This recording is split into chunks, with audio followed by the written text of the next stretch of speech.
Cardano, Solana, Dogecoin alebo Tether. Nič vám to nehovorí? A čo napríklad Bitcoin? Jedni kryptomeny milujú, druhí o nich pochybujú. Sú cestou, ako rýchlo zbohatnúť? Odpovie odborník na kryptomeny Tomáš Kiebel. Ahoj. Ahoj. Aktuálne Bitcoin rastie, v čase, keď teda natáčame tento rozhovor. A teší ťa to osobne? Tak pokiaľ by sme to brali, čo sa týka iba ceny, tak mnohých ľudí to teší. Hej. A mňa viac ako edukátora teší to, že sa šíri. Hej. Že sa šíri medzi ľuďmi, že o tom edukujeme a že tá adopcia vlastne stúpa. Takže stúpa aj tá adopcia, nielen tá cena, a to ma viacej teší určite. Dal sa nárast hodnoty Bitcoinu očakávať? Lebo predsa len akože mal obdobie, kedy bol dosť nízko, potom to vyskočilo. Dalo sa to očakávať? Očakávať sa to niekedy dá, predvídať určite nie. Tí, ktorí predvídajú, tak to sú takí šalamúni a nemyslím si, že to je možné. Ale na základe teda nejakých historických grafov určite sa nedá predpovedať cena dopredu. Hej.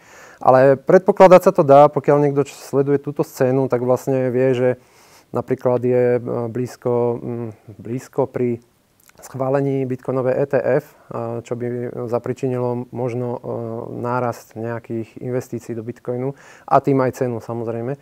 Takže takéto nejaké udalosti, ktoré Bitcoin čakajú, alebo vieme, že sa budú riešiť, tak môžu vlastne tú cenu pomaličky dvíhať aj teraz, hej, pokiaľ je to taká špekulatívna rovina. Čiže ešte môže rásť isté obdobie? Môže, nemusí.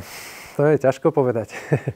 To je ťažko povedať. Ale ako pokiaľ by, dajme tomu, to ETF-ko sa schválilo, tak ja si myslím, že áno, že môže vyrásť, ale to neznamená, že neklesne. Hej, ako veľa investorov môže vybrať v tej chvíli nejaké úspory, pokiaľ nakúpili dostatočne nízko a podobne. Kryptomeny pre tých, ktorí ich nepoznajú alebo sa s nimi ešte nestretli, sú digitálne, virtuálne alebo elektronické peniaze, neštátne, väčšinou decentralizované globálne aktíva. Sú dnes skôr investíciou alebo platidlom? Ja by som to nazval sporením. Pre mňa sú teda sporením, hej. Ale pre mnohých sú investíciou a dúfam, že budú aj platidlom. Pravdepodobne nie ako hlavným platidlom. I keď napríklad v El Salvadore, čo je štát v Amerike južnej, tak tam ho majú už štátnym platidlom zavedený. Ale keďže sa jedná o trošku tak diktatorskú krajinu, tak tam je to ťažko povedať, či to prišlo naozaj tou adopciou alebo nejakým nútením. Ale tak či tak v podstate je dôležité, že či teda to bude paralelný cash, teda že bude súčasťou našej ekonomiky a teda ten Bitcoin sa bude dať používať ako euro alebo ako dolár. A ten dolár a euro tu zrejme stále budú, ale je fajn, keď niečo bude, keď budú mať ľudia inú možnosť. Hej, nejakú. Prvýkrát sa RICO Bitcoinmi platil v roku 2010. Išlo vôbec prvú transakciu v tejto kryptomene a konkrétne za sumu 10 000 bitcoinov boli kúpené 2 pice. V prepočte na súčasnú hodnotu ide o najdrahšie pice v histórii. Čím to je, že kryptomeny stále nie sú ako keby bežnou súčasťou nášho života a nedá sa nimi platiť napríklad v potravinách? V Ružomberku si nimi teda nezaplatím napríklad za chlieb. No za chlieb asi nie. A práve to je to, že ono sa to šíri veľmi pomaličky, tá adopcia ale rastie. Mnohí ľudia, ktorí kryptomeny ani neriešia alebo nechcú počuť, tak oni o tom nevedia. Ale naozaj aj v Ružomberku sa niekde dokonca dajú tie kryptomeny použiť. Konkrétne bitcoinom sa dá platiť u barbera. Hej. A po prípade u niekoho za nejaké jeho služby. Hej. A takisto v Žiline, v Bratislave a po celom svete. Ono platiť sa ním dá, ale stále je tých možností málo a my pracujeme aj na tom, aby vlastne tou edukáciou k tomu tí ľudia inklinovali, aby prijímali to platidlo. Takže. Prečo je tých možností stále málo? Predsa len Bitcoin už je na scéne nejaký ten čas? Áno. No, Bitcoin je tu už 15 rokov. V podstate, pokiaľ by to bola nejaká špekulácia, čo ľudia častokrát Bitcoin majú ako špekuláciu, alebo teda samotné kryptomeny, tak to je aj časti dôvod, prečo nemajú zavedené platby Bitcoinom alebo podobne, alebo prečo ich nechcú. Hej. Napriek tomu, že dneska príjmať Bitcoin a mať plnú evidenciu účtovníctva, úplne legálnu, není problém vôbec. Tak napriek tomu k tomu pristupujú mnohí ako ku špekulácii práve z týchto dôvodov, že v podstate jednak je aj volatilný veľmi, čiže tá cena stúpa, klesá, hej, takže niekto si povie, ja príjmem Bitcoin za chlieb od dneska, lenže dneska ten chlieb stojí 2 eurá, aby zajtra Bitcoin padne na polovicu, tak ja som zarobil na tom chlebe už iba euro, alebo teda som prerobil, hej, alebo nejaké náklady. Takže tohto sa ľudia častokrát boja, ale sú na to systémy, ktoré to riešia. Takže dá sa aj toto riešiť, aj tá volatilita. Keď sa ľudia začnú venovať kryptomenám, alebo teda rozhodnú sa investovať, väčšinou chcú rýchlo zbohatnúť, vidia to ako takú investíciu, najlepšie teda krátkodobu a nech je tam rýchla návratnosť. Dá sa na kryptomenách zbohatnúť? No na kryptomenách podľa mňa dokážu zbohatnúť dva typy ľudí. Prvý čisto náhodne a s veľkým šťastím, kedy niekto nakúpil nejaké mince, ktoré z nejakého dôvodu vystúpajú, či už tam je veľa možností, ako môže vlastne cena tak rapidne vystúpať, napríklad zavedenie na nejakú burzu, ale častokrát je to len čistý marketing, hej, kedy oni potrebujú tú mincu dať na nejakú vyššiu cenu. Takže vtedy môže človek zarobiť, ale je to len náhoda, nedá sa to odsledovať, hej. A do toho by som rozhodne nedoporučoval ísť, hej, pretože môže to byť úplne naopak, že človek zainvestuje a pôjde to na nulu. A čo väčšina kryptomien naozaj na nulu, podľa môjho názoru pôjde, hej, v dohľadnej dobe. Alebo teda 90% z nich. No a ešte, aká tam bola otázočka? Ako sa teda vyhnúť tomu, aby človek nespadol na to úplné dno? No, ešte som povedal, že ešte dva typy ľudí. To prvý bol ten, čo špekuluje, a druhý človek jednak náhoda za to môže a jednak to, že niekoho okradne. Hej. To sú ľudia, ktorí vlastne zbohatnú iba na tom, že predajú nejaký token. Hej. A samozrejme, urobia na to marketing, veľa ľudí investuje, kopec peňazí, oni na tom zarobia a z jedného dňa na druhý zmiznú a zarobili. Čiže takto sa dá zarobiť na kryptomenách a častokrát sa to tak deje. No a ako sa tomu vyhnúť, tak to je dosť zložité, ale pokiaľ človek si dáva pozor a dajme tomu, sleduje aj moje článočky, ktoré píšem, alebo niekoho iného, je dneska veľa edukátorov, tak vie zistiť nejaké tie znaky podvodu a aby proste neinvestoval do nejakého podvodu. Hej. My tým, že sme ľudia v súčasnej dobe veľmi pohodlní, prečítajú si tie ľudia tie článočky, alebo sa stáva, že ti potom píšu, že viete čo, prišiel som o nemalé peniaze a čo teraz s tým? No, veľa ľudí mi píše, mám plné mailové schránky práve od ľudí, ktorí prišli o kryptomeny, prišli o peniaze. Aj oni ani žiadne kryptomeny nemajú, alebo ak majú, tak kúpili nejaké bezhodnotné tokeny, ktoré nikdy hodnotu už mať nebudú a dajme tomu ich nemôžu ani vymeniť naspäť za eurá a podobne. Bohužiaľ, tá edukácia a adopcia je ešte slabá. Robíme, čo môžeme. Ako komunity, ako ľudia, je nás už niekoľko miliónov, ale stále je to málo. Pretože častokrát aj nielen v médiách alebo niekde inde hovoria len o cene bitcoinov. Málo kedy hovoria o tom, že treba si dať pozor, treba možno čítať toto, nejaké zdroje, nájsť si nejaké podporné zdroje, aby človek si o tom niečo naštudoval a vtedy príde na to, že prečo investovať radšej, alebo teda investovať, nenazývam to investíciou, ale skôr sporiť do bitcoinu a na tie ostatné kryptomeny to nehať radšej tak. Tým, že priestor, sféra kryptomien je poznačená napríklad aj tými negatívnymi príbehmi, špekuláciami a podobne, je to dôvod, prečo ľudia kryptomenám neveria? Určite alebo sú voči nim skeptickí? Určite áno, pretože keď niekto zarobí, alebo keď niekto má kryptomenu a všetko funguje, teda povedzme Bitcoin, všetko mu funguje, sporí si do toho, sú nejaké metódy, ktorými sa dá sporiť úplne bezpečne. Napríklad Dollar Cost Averaging, čo je DCI metóda, to znamená postupné prikupovanie v hodnote doláru, alebo u nás v eurách, povedzme na mesačnej báze 50 eur do Bitcoinu odložiť, tak tým vlastne zrovná tú volatilitu, urobí nejaký priemer a je vlastne historicky dokázané, že nemôže byť v strate ten človek, hej, pokiaľ neurobil nejaký iný nákup alebo nejaký iný problém. Hej. A čo sa týka otázočky, ja sa vždycky trošku odbočím. Odbočíš, tých kryptomien je kopec. Je toho veľa, čo by som chcel povedať. Áno. No tak ja som zastanca Bitcoinu, hej. Čiže treba hlavne nepovažovať to za investíciu, treba to brať ako možno nejakú úsporu, alternatívu, hej. Pretože držať peniaze na účtoch dneska už mnoho ľudí vie, že nie je dobré. Hej. A prečo k tomu ľudia pristupujú ako špekuláciám je práve to, že pokiaľ vyvrcholí práve nejaký takýto podvod, tak to je všade. To je v televízii okamžite, o tom sú články, alebo pokiaľ Bitcoin ide na 100 000, o tom sú články, čo ešte nebol, ale pokiaľ pôjde, tak určite to všade budú písať. Myslíš, že pôjde?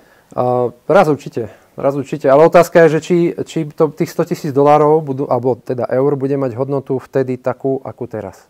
Hej. Pretože tie peniaze inflačné, v ktorých je nekonečné množstvo, ako doláre a eurá, bohužiaľ nie sú už dávno podložené zlatom, tak tak nemajú moc dobrú reputáciu do budúcna. Tak práve aj na toto vznikol Bitcoin v podstate. Hej. To, že je volatilný, že jeho cena klesá a stúpa, to sa všetko dá riešiť a tá volatilita časom ustáli. Hej, ona nebude stále taká. Stačí niekedy jedno vyjadrenie, ktoré spustí ten pohyb ceny hore-dole, lebo boli sme svedkom toho, že v 2021 v podstate Tesla, keď sa vyjadrila, že vstupuje do kryptosveta, tak cena Bitcoinu, hodnota Bitcoinu vtedy vystúpila na úroveň 38 100 eur za jeden kus. O istý čas teda prišla informácia o tom, že odchádza a cena výrazne klesla toho Bitcoinu. Stačí naozaj jedna informácia a celý ten pohyb, všetko sa teda dostáva do pohybu, Bitcoin sa dostáva a hodnota do pohybu. Nehovorí to potom o jeho nestálosti? Šťastie o cenovej nestálosti to hovorí, povedzme krátkodobej, lebo dlhodobo tieto povedzme nejaké správy nemajú nejaký účinok. Vždycky sa, pokiaľ klesol, vždycky sa ten Bitcoin vrácal alebo vrátil. A pokiaľ sa jedná o nejakých ľudí, ktorí, povedzme ako Elon Musk, hej, majú na svojej sieti X, bývalý Twitter, dosah na milióny ľudí tak, a zverejnia nejakú správu, tak to určite môže trhom pohnúť na nejaký okamih. Hej. Lebo on proste ovplyvní tých ľudí a oni urobia nejakú nečakanú. On to presne týmto sa aj hrá. Napríklad konkrétne tento človek z toho má srandu, má z toho zábavu. On to raz skúsil náhodne, fungovalo to a potom to už robil opakovane.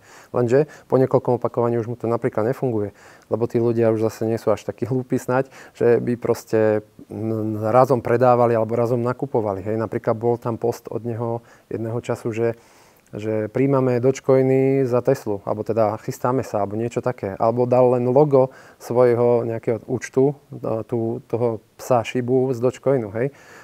Tak v podstate to bolo taký impuls pre ľudí, že rýchlo nakupujeme Dogecoin, niečo sa ide diať, to bude ešte lepšie ako Bitcoin. Tak ľudia nakúpili, ten Dogecoin naozaj vystúpal stovky percent. A to je vtedy presne tá náhoda, alebo ten okamih, kedy človek možno môže zarobiť, ale musí to jednak stihnúť, ale je to špekulácia a nešiel by som a nedoporučujem to, pretože nikto nevie, ako sa trh bude chovať. Vtedy to bol šok a potom už keď to urobil znovu, tak už sa to nestalo. Hej. Takže je takéto vplyvné osobnosti ako Elon Musk, ale je ich veľa na internete, alebo vplyvné médiá, ktoré vydajú nejaký článok, ktoré niekedy sú aj chybné alebo nemajú dobrý zdroj, tak vlastne ovplyvnia veľkú časť populácie k tomu, aby buď nakúpila, predala, alebo čo sa stalo. A vtedy tá cena beha hore-dole. Hej, ale vrajím, je to krátkodobý horizont a treba pozerať na to z dlhodobého horizontu. V jednom rozhovore pred rokmi si sa nechal počuť, že Bitcoin je pre teba boj proti inflácii a udržanie hodnoty do budúcna. Ja mu verím najviac, verím mu viac ako aktuálnym peniazom. Tvoje slova vtedy. Stále mu veríš, tomuto pubertiakovi, 15-ročnému Bitcoinu? Ja si stojím za tým v podstate dodnes a možno ešte som o tom viacej presvedčený, lebo vtedy bola situácia oveľa lepšia, čo sa týka tej klasickej fiatovej meny, čiže eura a doláru. Dneska je to ešte horšie, ako to bolo vtedy. Aj vďaka vojne, aj vďaka covidu a tak ďalej. Ten Bitcoin prežil ten covid, ten Bitcoin prežil tú vojnu. Hej. A ten Bitcoin prežije podľa mňa toho viac. A presne na toto bol stavaný. On vznikol vlastne ako súčasť finančnej krízy. Hej. A vlastne po nej. Takže áno, verím mu, stojím si za tým a uvidíme, čo to prinesie ďalej. Každopádne mať nejakú investíciu alebo to sporenie v Bitcoine je určite vhodnou alternatívou pre všetkých. Mali by všetci takto trošku premýšľať. A pokiaľ tých pár eur mesačne náhodou raz pôjde na nulu, čo si nemyslím, to si naozaj nemyslím, tak to nebude taká strata, ako keď niekto nasype hneď peniaze pod vodu alebo podobne. No a čo sa týka toho 15-ročného pubertiaka, tak Bitcoin áno, má 15 rokov, ale slovenská koruna vydržala presne 15 rokov a už tu není. Takže Bitcoin už je lepší ako slovenská koruna a to bola štátna mena. Hej. A teraz si zoberme, že máme tu euro, tiež 15 rokov paradoxne, ktoré ešte tu asi bude dlhšie, tam to je trošku inakšie, ale proste tiež nedá sa to na základe nejakého obdobia nejako hodnotiť, že Bitcoin to má proste ťažké. Hej, štátna mena je jednoduchá, pretože je zavedená štátom, funguje a takto to bude. Hej, sú nastolené pravidlá. Bitcoin vznikol úplne ako slobodný nástroj, či už finančný, sporivý, to je jedno, ale vznikol, nie náhodne, ale vznikol, anonymne povedzme, a nejak sa šíri. Tie roky sa šíri medzi ľudí, adopcia tam je a keby to bola hlúposť ktoré by nikto neveril, tak už tu dávno není. Každá jedna bublina finančná, ktorá tu kedy bola, splasla do roku, do dvoch, možno do viacerých, ale proste Bitcoinu ani teraz nehrozí, že by išiel padnúť na nulu. To všetci vidia. Ak sa chce človek venovať, alebo teda zamerať či už na Bitcoin, alebo na tie ostatné kryptomeny, musí mať zrejme na to aj povahu, ochotu riskovať? Máš aj ty takú väčšiu ochotu riskovať? Riskovať, to je presne to, o čom som hovoril, že vlastne pokiaľ niekto chce špekulovať na cenu, tak musí byť ochotný riskovať tie svoje peniaze. Ale toto nedoporučujem nikomu. Hej. Na toto musí mať človek povahu. Áno, sú ľudia, sú tradery, ktorí sa tým živia a ktorým to naozaj funguje. A netuším, ako to robia, ale je pár ľudí, ktorí takto fungujú, ale jedna vec je istá, oni musia mať dokonale nastavenú psychiku na to, aby neprerobili. Pretože oni môžu zarábať kľudne každý deň niečo po dobu pol roka a nasledujúci deň to všetko odpísať preč. Hej. Jedným chybným rozhodnutím. A toto není pre každého. Toto je fakt pre pár vyvolených ľudí, ktorí v tom našli možno nejakú škulinku, kde vedia, kde to vidia, kde podľa čoho fungujú. Hej, že si našli nejaký spôsob.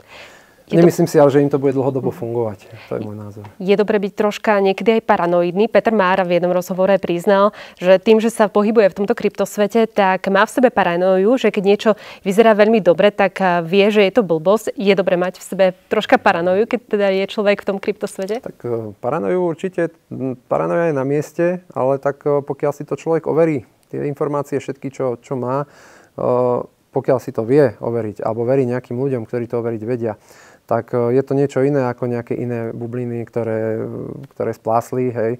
Peter Mára je recenzista, čiže on má hromadu vecí na recenzie, robí testy a niečomu môže veriť, niečomu nemusí zapasovať. Každopádne paranoja tam na určitom mieste môže byť, ale ja osobne mám skôr paranoju z toho, že sa bojím, či mi zajtra banka nezavrie účet. Hej, alebo z tohto majú aj hlavne bitcoinery paranoju. Toto je proste jedna z vecí, ktoré je ťažko veriť, ale bitcoinový účet vám nikto nezavrie. To je skoro isté. Spomínali sme tu Bitcoin, ale tých kryptomien je viac než 8800. Oxygen, Polygon, Solanium, Gala, Clayton, Gnosis. Dúfam, že dobre vyslovujem. Má bežný človek vôbec šancu sa orientovať v tom množstve rôznych kryptomien? Určite úplne vo všetkých nie.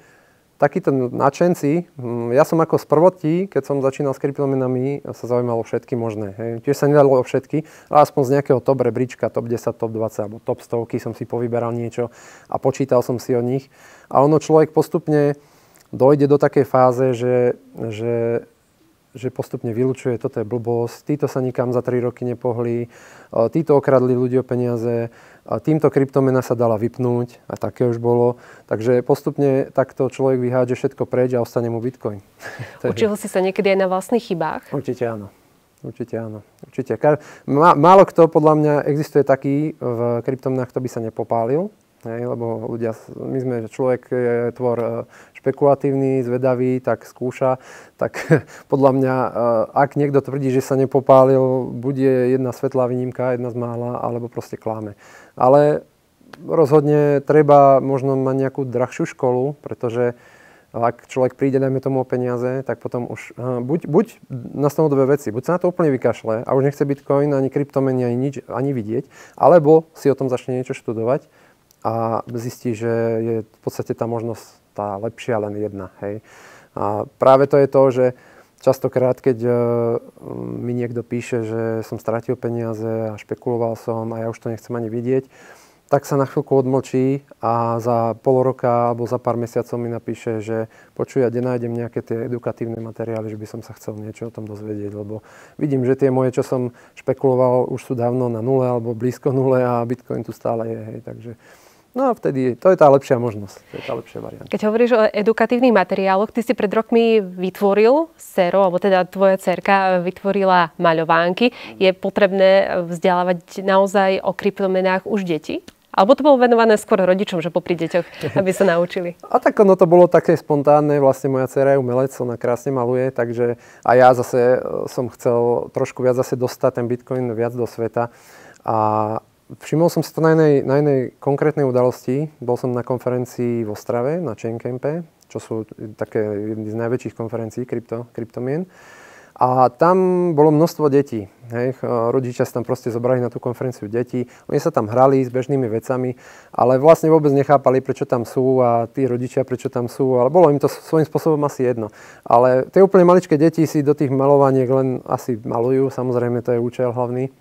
Potom tie trošku väčšie deti, ktoré už vedia čítať, si to aj prečítajú a podľa mňa už tí rozumnejší rodičia im už aj vysvetlia, o čo tam v tom texte ide. Pretože tie malovánky sú robené tak, že ako náhle ich vymalujete celé, prejdete to celé, tak vlastne sa dozviete hodne výhod a hodne zaujímavostí o Bitcoine priamo.